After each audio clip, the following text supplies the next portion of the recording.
જય મહાદેવ મિત્રો, નિરાધારનો આધાર એટલે મહાદેવ ગ્રુપ થકી અનાજ કરિયાણાની કીટ વિતરણનું સેવાનું ભગીરથ કાર્ય ચાલે છે મિત્રો. તો આ સેવા યજ્ઞની અંદર અમે અત્યારે ભરૂચ જિલ્લાના જંબુસર તાલુકાના જોશીપુરા ગામે અત્યારે તમે જોઈ શકો મિત્રો, રાત્રિના 11 વાગી ગયા છે. અહીંયા આવતા અમને ખૂબ લેટ થઈ ગયું. તેમ છતાં એક આ સેવા ભાવના કારણે અમે આ મહાદેવ ગ્રુપ થકી અનાજ કરિયાણાની કીટ લઈ આ જંબુસર તાલુકાના જોશીપુરા ગામે અમે પહોંચી ગયા છે મિત્રો. ત્યાં એક આ બા છે, તે પોતે વિધવા છે.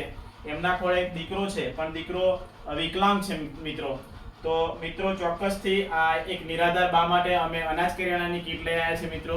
તો અમારા વિડીયોને તો ખૂબ શેર કરજો, ફોલો કરજો, જેથી કરી આવા નિરાધાર બાવળીઓની ખૂબ સારી સેવા કરી શકીએ. અને કીટની અંદર મિત્રો તમે જોઈ શકો તો આ તેલ છે, આટો છે, ચોખા, ચા, ખોળ, બેસન, સાબુ, ડુંગળી, બટાકા, મમરા છે, મરચું, હળદર, 3 પ્રકારની દાળ, જીરું, અજમો, લસણ, નમક, આ અનાજ કરિયાણાની આવડી મોટી આ કીટ લઈ અમે આજે આ ભરૂચ જિલ્લાના જંબુસર તાલુકાના જોશીપુરા ગામે પહોંચી ગયા છે મિત્રો. તો મિત્રો આપ સર્વેને ખાસ વિનંતી, અમારા વિડીયોને ખૂબ ફોલો કરો, જેથી કરી આવા નિરાધાર માવડીઓની ખૂબ સેવા કરીએ. ખૂબ ખૂબ ધન્યવાદ. જય મહાદેવ.